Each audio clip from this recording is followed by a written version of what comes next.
Ал қыздар, құрметті көрермендерім, енді қамырымызды илейді. Мен 300 грамм жылы сүтімізді ыдысымызға құйып аламын. Бисмилла. 200 грамм кетті. 300 грамм. Жылы сүт болу керек, міндетті түрде жылы сүт. Енді осыған қантымызды қосып, мөлшерінің бәрін описание бөліміне жазып қалдыратын боламын, қыздар. Енді ашытқы 1 чай қасық. Енді 2 чай қасық ұнды қосып, жақсылап араластырып, бетін жауып 10 минутқа көтерілгенше қойып қоямыз.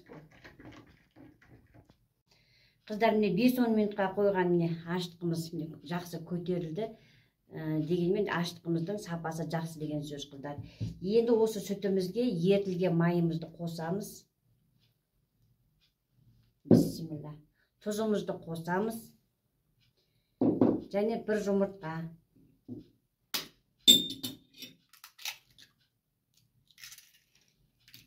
Енді осыны жақсылап араластырамыз.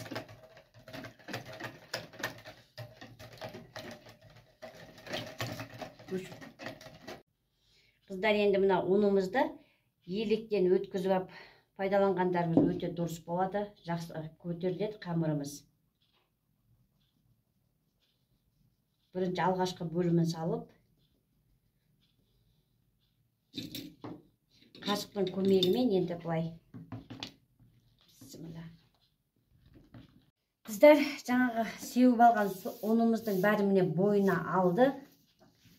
Қолға жабыспайтын, сонда жұмсақ, әдемі қамыр шықты. Осы қамырымызды енді ыдысымызға салып, 1 сағатқа жылы жерге қойып қоятын боламыз, қыздар.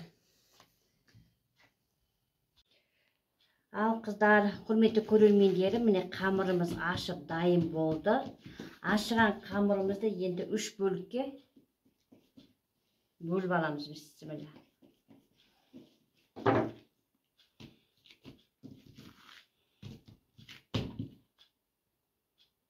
Қыздар, қамырымызды осындай бөлшектерге бөліп алып, осындай домалақтап, осылай тізіп қоямыз. Әрқайсымен өлшеп алдым, 70 граммнан алдым. Қыздар, енді осындай дайындаған қамырымызды бетін жауып, 20 минутқа тындырып қоямыз. Қыздар, енді салмасына котлет сияқты мен осылай дайындап алдым.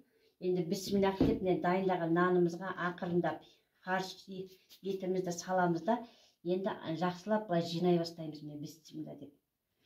Мен алдында беляшидің жаңағы пешке пісірілген түрін көрсеткен болатынмын. Сол жерде де қалай түйілу керек екенін көрсеткен, қыздар. Осылай бір жаққа қарай жинай бересіңдер.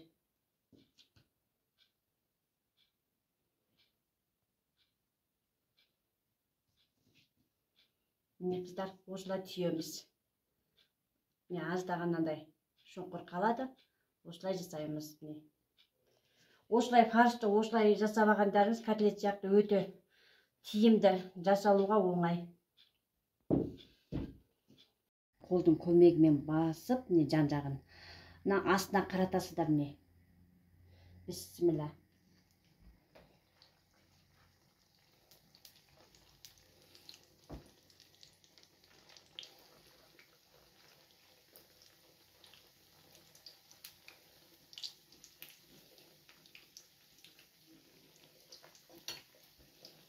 Бая оттан осылай үстіне майды құя отырып пісіріп аласыздар. 2 жағы қып-қызыл болғанша пісіресіздер.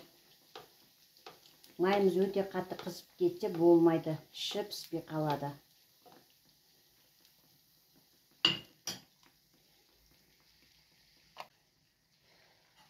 Қыздар, піскен беляшиді ақырындап ала бастаймыз. Осылай қызартып піскенді мен жөн көрем. Қараңыздаршы.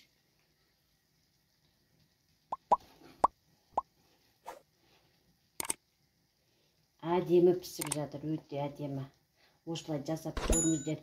Видеом ұнап жатса менің каналыма тіркелмеген болсаңыздар тіркеліп, лайк басып, комментарий бөліміне пікірлеріңізді, сұрақтарыңызды жаза кетіңіздер. Менің каналымды қолдай отырыңыздар, құрметті менің көрермендерім. Ал қыздар, міне беляшиіміздер дайын болды. Міне әдемі беляшилер шықты. Менімен бірге болғандарыңызға алғысым шексіз. Мені қолдай кетіңіздер каналымда.